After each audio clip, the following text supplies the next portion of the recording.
Hello, welcome. Today we will be discussing the graphic novel, Beneath the Trees Where Nobody Sees by Patrick Horvath. Great title. And welcome to Ink in the Eyes. I'm Ace. This is Charles. Hello.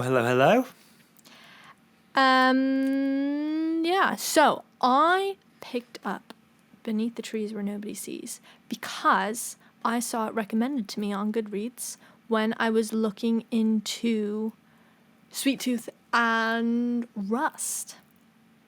And then when I was scouring Reddit to see what the graphic novel people of the internet were speaking in their free time, this was the first post that came up. And I was like, why does this book keep coming up? Me. And it has a really good premise. It has a really good pitch. It is about a adorable brown bear who lives in a small town, and she's also a small town serial killer.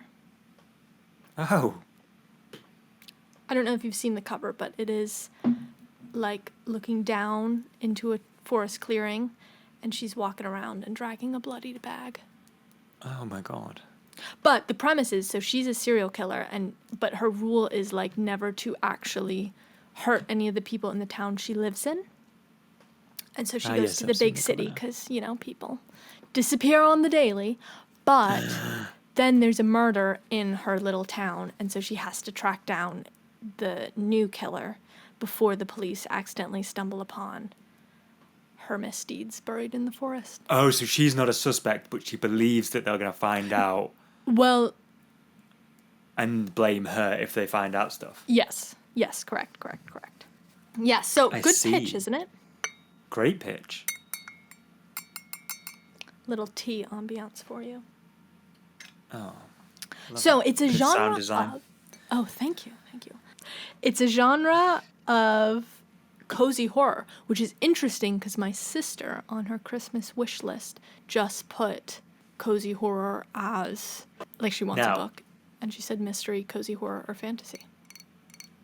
So the kids are reading it too. Do you know a definition of cozy horror? Because yeah. Have you pulled one up, or do you need one? Okay. I'm asking you. I'm here to learn, my dear friend. So it's a subgenre, according to Google. It's a subgenre of horror that combines spooky elements with comforting aspects, like a happy ending, humor, or low stakes, which I don't think completely describes this one, but there seems to be a subgenre of comics, graphic novels, and I would also argue video games, where there's these really cute drawings or character designs, committing atrocities. Such as what is the case in this book. That was actually going to be my question. Is this a cozy horror just because it's a cute bear? And actually what it is a serial killer. Well, it's also set in a cute small town. Well, yeah, but I think it keeps being recommended to me because the sequel just came out, apparently. A bit of marketing there, a bit of guerrilla marketing. Yeah. It was surprisingly gruesome. Okay, it didn't sound cozy. This is my interest in what cozy horror is, because the drawings are like, it's in watercolor, it's bright colors, it is a cute small town. Yeah, looking at the art now, it does look really, really pretty. Like, it's very, yeah. Yeah, that's what makes it the coziness, I think. But if you think of cozy mysteries, which has been a genre for ages, it's basically a mystery, a detective in a small town. So cozy horror is just the same thing, but more gruesome, I guess. Fair. Here's a little aside before we get into the main book. Oh, yes. You have to write a graphic novel tomorrow. What is your subgenre of horror? Jesus, you're so literal. I love you so much. Do you have an answer already? Hypothetically. Okay, you've said crazier competitions to me, so you have to forgive me for believing. In a hypothetical, you have to write, and it has to be horror, because you would normally just be like, I'm not writing horror. You have to write horror. Yes, that's what I was thinking. What's your subgenre? I knew your next statement before you said it. An aside of your aside, I was just about to say, I don't actually, because I was going to say comparison, but I don't really read horror. So, like, I can't think of a book. I can only think of a TV show that I haven't even seen. So, let me think what subgenre. Wait, let me give a. Oh, probably a sci-fi horror, because I like sci-fi. Oh. What would you do? Probably zombie. Oh. I'm pretty well versed just because of my age and childhood. Like, zombie films changed so much, and they were the key parts of like going from Evil Dead to 28 Days Later, and now 28 years later. Like how the zombies changed. I think I'm quite well versed within that realm. I saw them all. The newest one? So, 28 years. Yeah. I have seen that. Good? I saw it in the cinema when it first came out. It is excellent. It's back to Danny Boyle being the director, which 28 Weeks later was not. And they tried to make it too Hollywood in 28 Weeks. This has a bit more of the rawness of the original. It's still visually spectacular. It's not as raw as the original. But it's a lot more philosophical as well, this one. It's less, like, gruesome. I think this one is a bit more...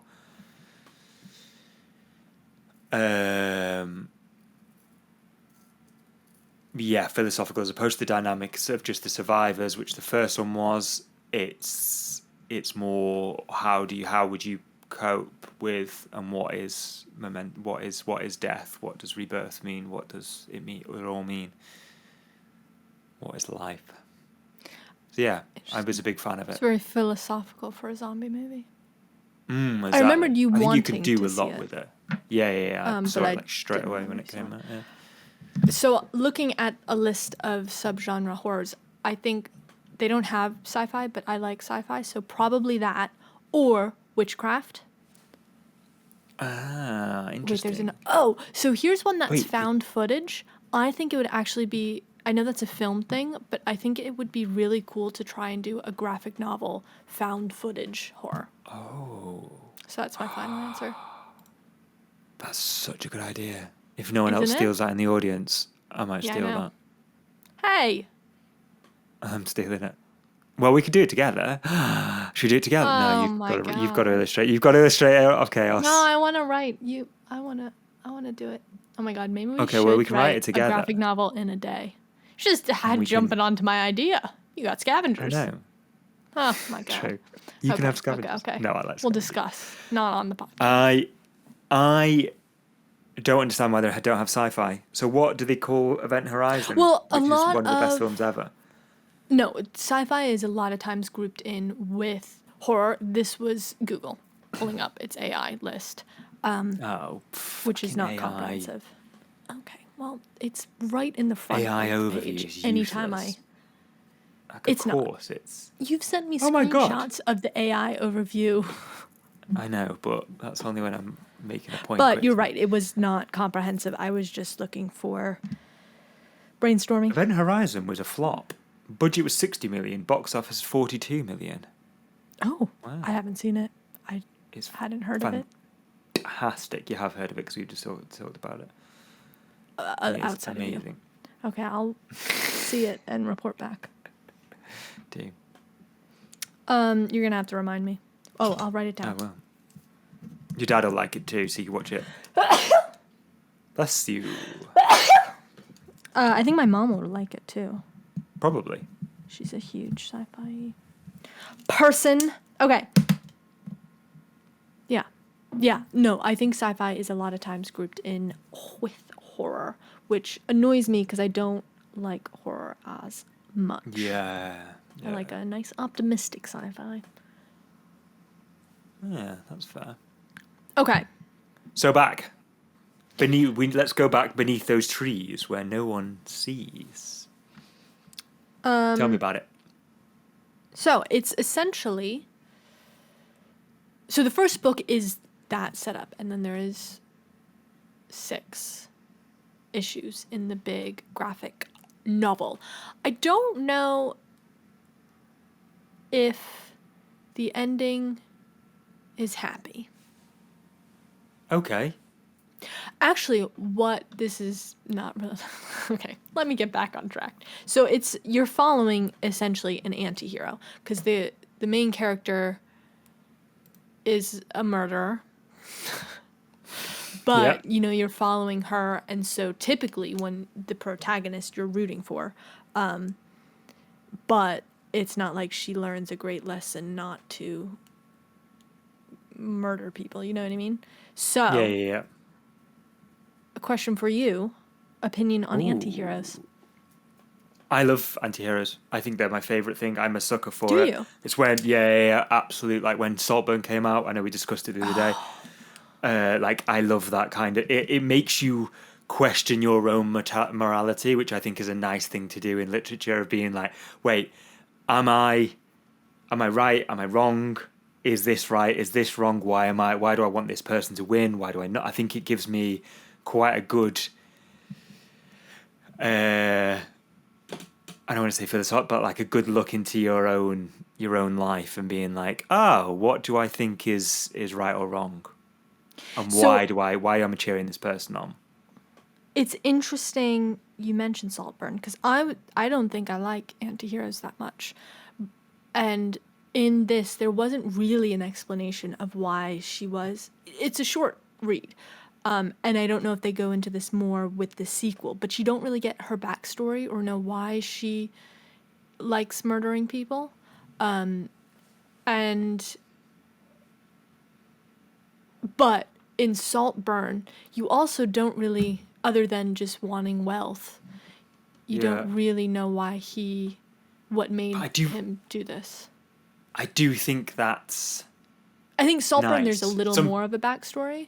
Yeah, but I think that's nice in this one, the Beneath the Trees, because sometimes people are just, I hate to say people are just messed up, but like sometimes you don't want to excuse it by being like, well, he had a rough childhood. It's like, no. True. Like if you're trying to give too much of a backstory, it's like you're kind of almost forgiving somebody for slaughtering people in the city and burying them under the trees in your cute little garden, and that's not really Yes, that's not really it. That's not the answer. that's true. That's an interesting counter argument. Yeah, that actually makes a lot of sense. Yeah, I'd have don't thought, get me wrong. but I'm not like I wouldn't excusing call it. myself an anarchist, but I do like the idea of. I actually just pulled up a list of like famous anti-heroes, and there's Yeah. some people that I'd be like, yeah, that's like Paul Atreides from Dune. But then there's some that But I wouldn't that's align myself with. Is okay. Alex from Clockwork Orange? You're like, nah, I've never it's read a step too Clockwork far. Orange. Oh, it's fucking excellent. Should I? I have Excellent another film, friend excellent who book. constantly says it's like the best film ever. Film is incredible. Book is incredible. Book is a short read. You'll read it within a few days. Is It's it incredible. Yeah. warped? Is it going to make me feel weird? Yeah. Very I they're don't. different. So here's the other Different thing. warped. Recently, I have been reading, as you say, trash. I wouldn't say it's trash, but just like very happy fluff books. Mm-hmm. Beach read. Oh my god, what did I get on Hoopla? A beach read, holiday read. There's a good genre for it. It's not trash. Wait, no. The book. No, it's not beach Oh, read. the book It's beach book read. lovers. No, Book it's not that lovers. one. It's book lovers. Book lovers. Yeah. I've read that. Emily Henry. Yes. But what's interesting about this one, so it's a literary agent and an editor, and Yeah. we have a friend who's an editor, and she read it and said it was really well written, but she was a bit too, like the girl in the book is a bit, she's trying to get her authors to do stuff and really stressed out from work, and it was a bit too realistic to the industry where she was like, that's what I'm doing. I can't read this. Oh. Wow. Oh, that's good that it's close to the industry. It did make me think when I was reading it. I did think, is this, you know how Hollywood's supposed to have a love affair with itself. So if a film is like Hollywood based, it does really well at the Oscars. It did make me think like, is this a book lovers? Is this like a love letter to agents and editors? Oh, that's sweet. Yeah, I haven't read a lot of it, but so far, and I haven't It's good. worked It's fun. deeply in the industry, but it seems Correct. And actually, that's why I read Yellowface, because I was just starting the publishing course. And my professor said it's actually a really good overview of how publishing works, like the industry, being an author and stuff. And I was like, oh, well, if I have to buy a book, I have to listen to your audiobook first. You don't have to. But, You know, I yeah. was going to, but then I was also editing a lot of your speaking, so. It was just listening to that's one of my your exciting author uses, interview, listening to as well as this talking to me podcast, most days. listening This to podcast, your be voice drone notes. on as well. It's Yeah. just constantly. My voice has just turned into your voice in your head. Yeah. Yeah. Oh, well, I appreciate you, and yeah, if you want to listen to I'd be interested to hear what you think, because it's like, I did my own sound design. So this is the audiobook for Peaks, which was the new release by Light Eater, which will go on general sale in a few months' time. So the next question I have for you, and I don't know if Ooh. you will have it. I have an opinion on this, but we'll see what you I say. have an opinion on everything. Don't you worry about that. So it's cozy horror, serial killer, cute little bear. The whole town is animals. Do you Aw. think it would be as popular if same story, but they were people instead of No. animals? Yeah, Because I I don't think think so it. Oh, okay. So whilst I wouldn't say it's cozy horror just because of the characters, I think it's juxtaposed nicely that it is a bear, and it does make it kind of funnier, like looking at the imagery and the art, her little face. I think that's also nice as well. When you think serial killer, you think woman, you think man, so it's quite funny that it's a woman. So I've got one of the covers here, and it's it's her with a knife in a lumberjack shirt, with an apron on. And I think if that was a person, you'd be like, this is grotesque. Whereas the fluffiness and the illustration, the watercolor, does make it a bit more palatable. But I hate gore, so. Yes. Okay. So right in the beginning, you kind of, when you find out she's a serial killer, it gets more gruesome than I was anticipating. Okay, here's a question then. Would I like it, knowing that I hate gore and body horror? So I hate body horror. The gore did make me feel a little weird, but most of the story is her just looking for this second serial killer. Okay, so it's not. It doesn't hinge. It's There not are hinged moments, and you do see like the other serial killer positions the characters' deaths in the town kind of horribly. Like this isn't a Right. book for kids. Right. But if you liked Saltburn, it would be interesting to hear your opinion on how they handled the anti-hero and the kind of the twists. Yeah. Yeah, because Okay. there was one reveal I thought was a bit rushed. Oh. But there was another one that I thought was paced well. Do you think it was like rushed for page count, or do you think it was rushed for? It just didn't. The investigation was going along. I'm trying not to spoil.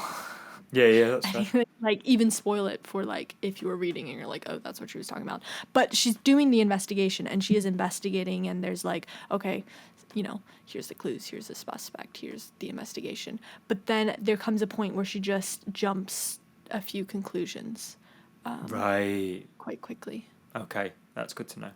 But the ending was, I couldn't predict the ending, which I always think is a sign of a good mystery, thriller, etc. Yeah, that's fair. That is a good sign, actually. Yeah, and it's a quick read. I think right when I finished, I was like, I don't need to read the sequel. But now, after talking about it, I think I would. I just have to be in the right headspace to have that kind of heavier. Okay, I'm reading. Do you think they're going to go? Do you think the author is going to go more gore-tastic, or do you think they're going to like go more story? So Where do you think they're going briefly, to go with it? on the Reddit post I saw about, because I read through it, just because it's interesting to see what other people are saying.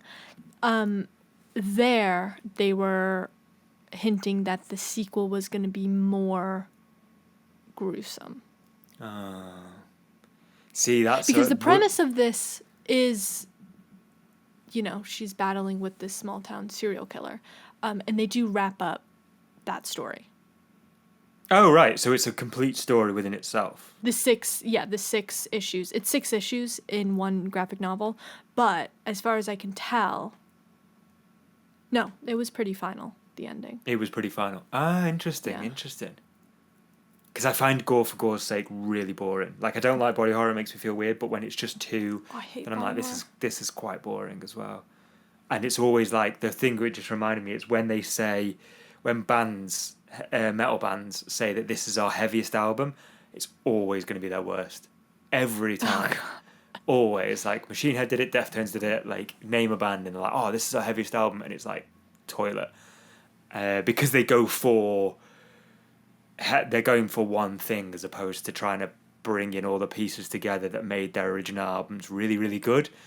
Mm-hmm. It's just like they're just going for one direction. Okay.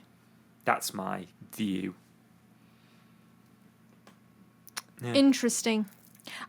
So what also is kind of funny, so they're animals, right? There's like a pig, there's a turtle, a goat, she's a bear. They're all living together happily. The pig is married to an owl.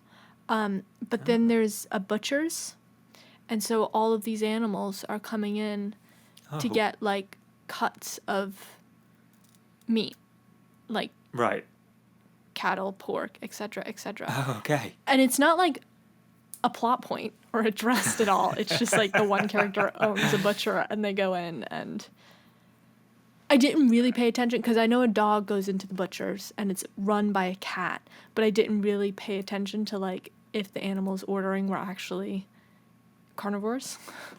Yeah. I mean, that's interesting because I would have thought, and I'm not slating the character choice, but you would think of fit as a butcher's dog is the phrase, isn't it? So you'd think the butcher should be a dog. Oh. That would be... Anyway, that's just an aside. That's probably where my mind went. And so when she's out in the woods doing her misdeeds, there are actual bears, like not in human clothing, not speaking. So there's like a hyper domesticated to the point of There's humanized. like humanoid. She's a humanoid bear, but then there's also wild animals, wild bears, animals as well. Wild foxes. Yeah, it's quite strange. That is weird, and nothing's mentioned about that. No, I mean she talks to one of the wild bears, but like. And can they communicate? No. It's like if you or I were to speak to a bear. Oh, okay.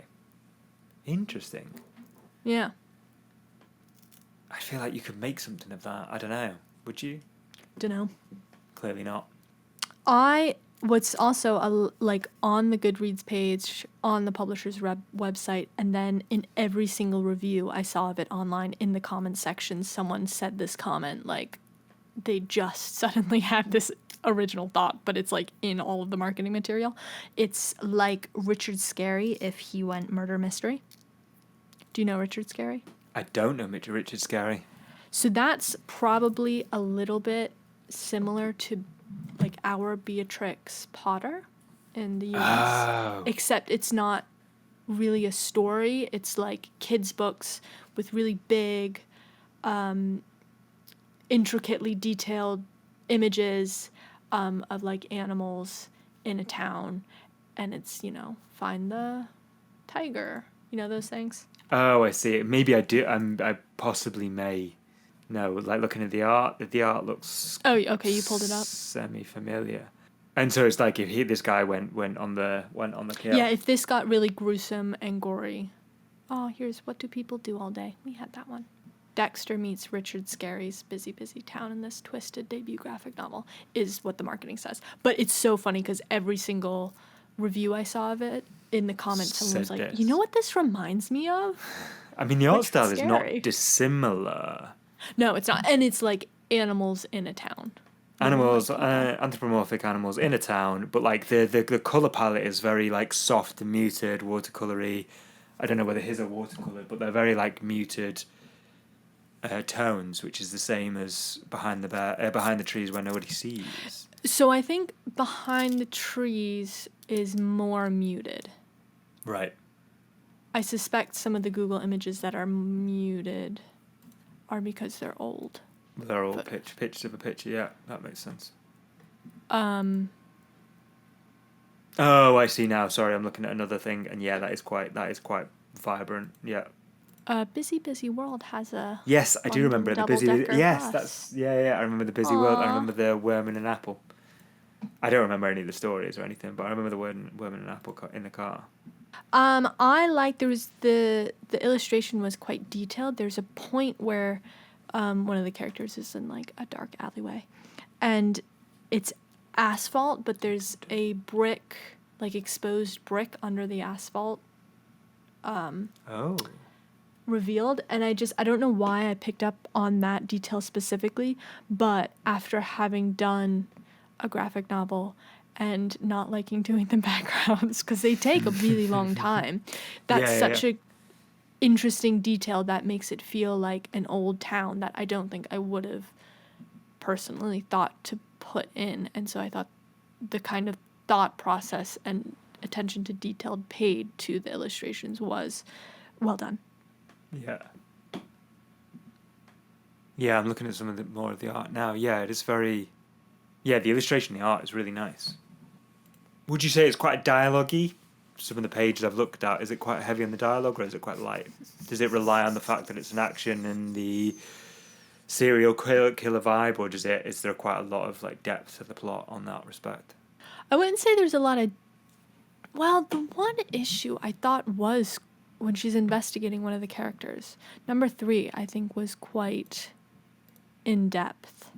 Like I said, we Right. don't really get a backstory for her. There's a point where she goes to for the first murder. There's a funeral in the town, and there's kind of a moment where you see that she has a moment of I've caused this for many other people, but there's no real remorse or sadness, and you can kind of see her detachment from it all, which is interesting. And That you is get interesting, her inner monologue quite a lot.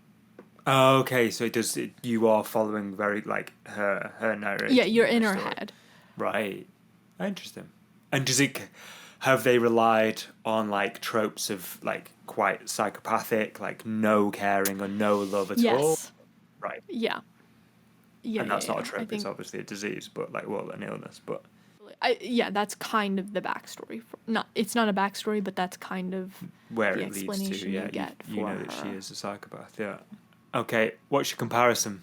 Oh, I was going to say Dexter, but they definitely use that on the marketing, so I feel like I've stolen that. Also, it's a TV, and I want to do more books. So I'm going to say, if you liked Yellowface and you like the horror genre, you'd like this. Because that's not horror, but that has she's not a psychopath, but the main character I didn't really like, and everyone I've talked to who's read the book, you don't really like the main character, but she Oh, that's a talent has in such a writing. fascinating journey. Yeah.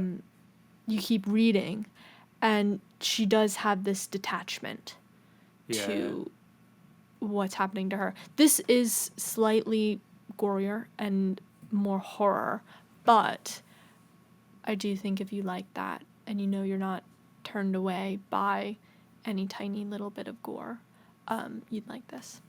That's fair. That's a good one. I didn't realize Yellowface Thank was you. that kind of horror, and I think that it is a talent. It's not that kind of horror.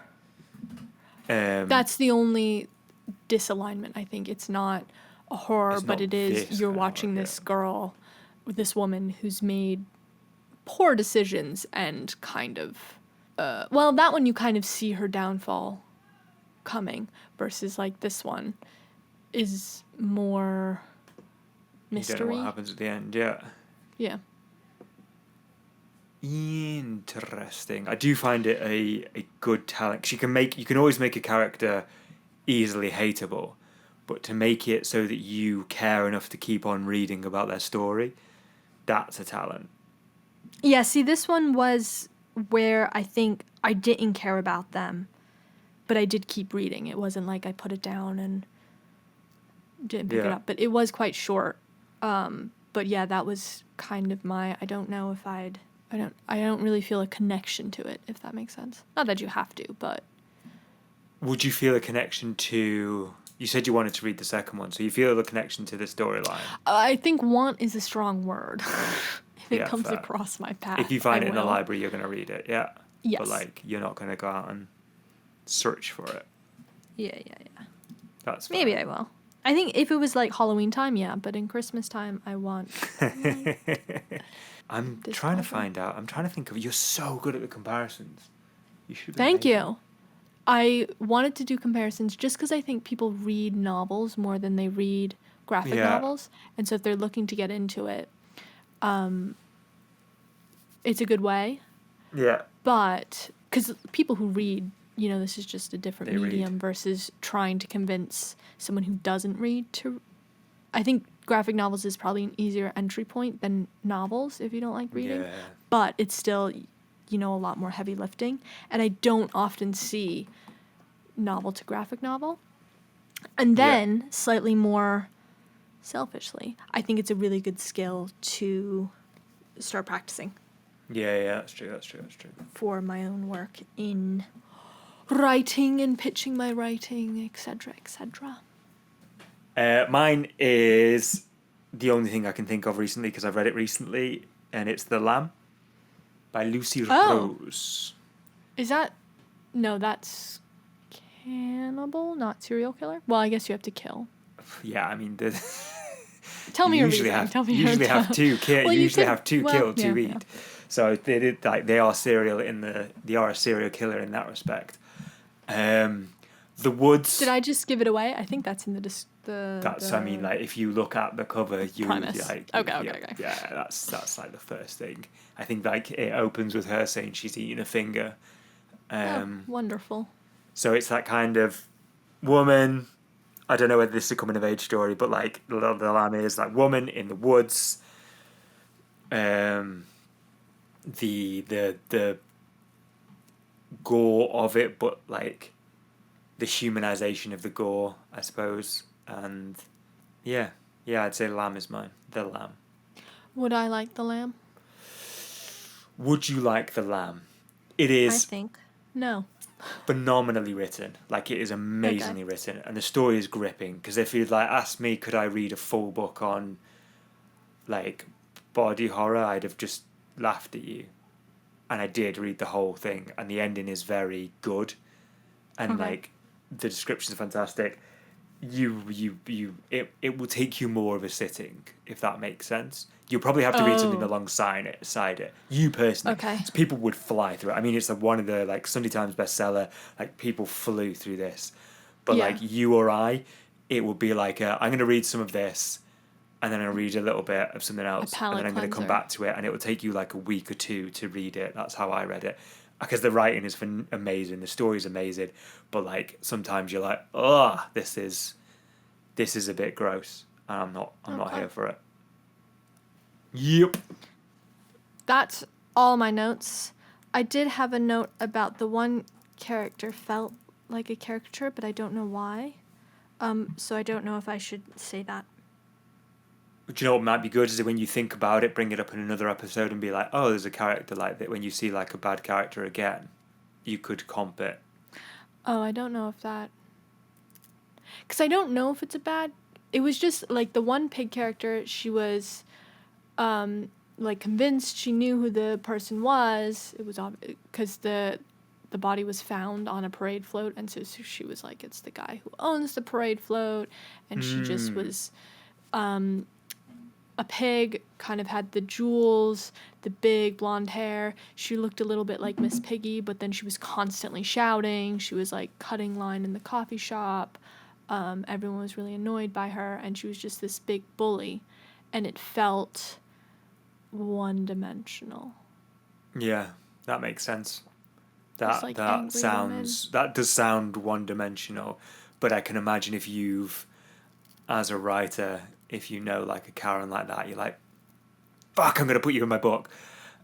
I can see like I haven't done it, but I could see I've heard of people doing that. Like real people aren't that one-dimensional. I mean, I know if you're working in customer service and that's all you've seen of a person, you're gonna hate them.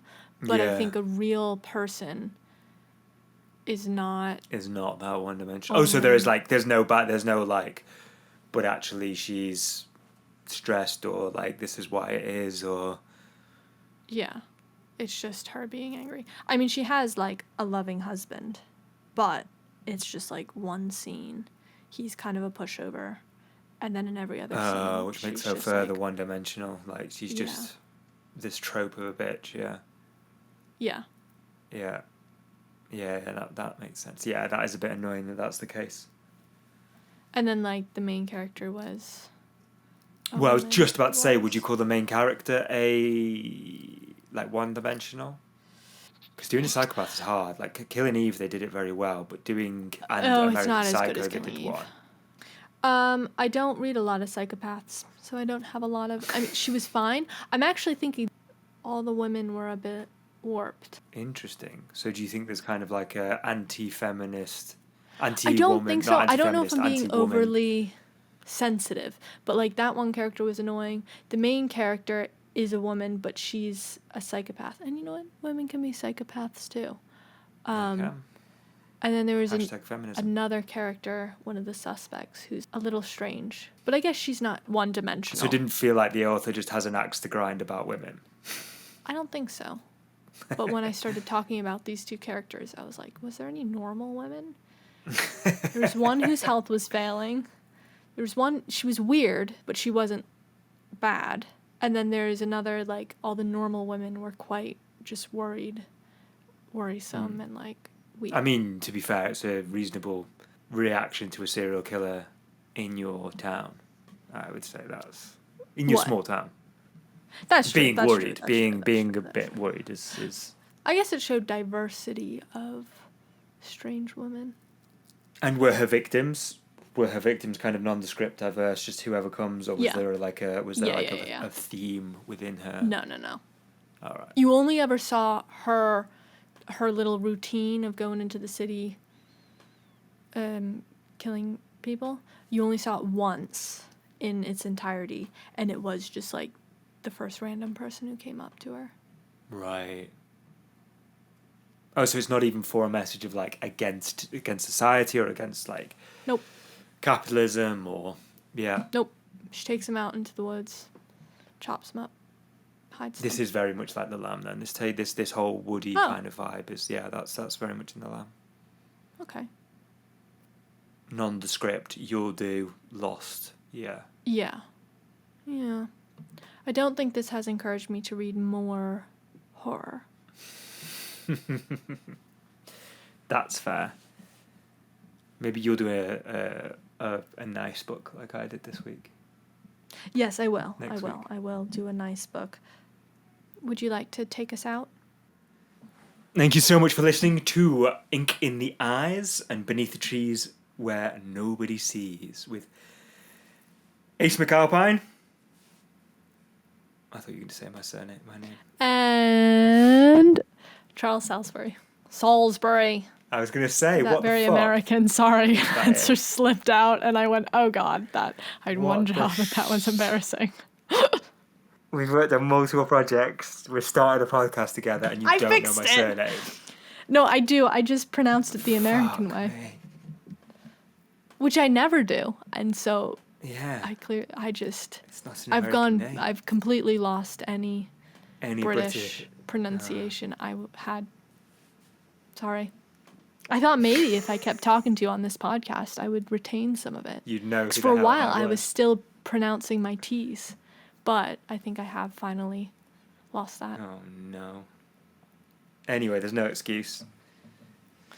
Right. God. On that note, good night, everybody. It's night for I'm me. going to record that Stay for again, you. so. And you're not going to record it again. I'm not recording I it will. again. That's I will. perfect. Don't you dare, because I liked it. Right, end of recording.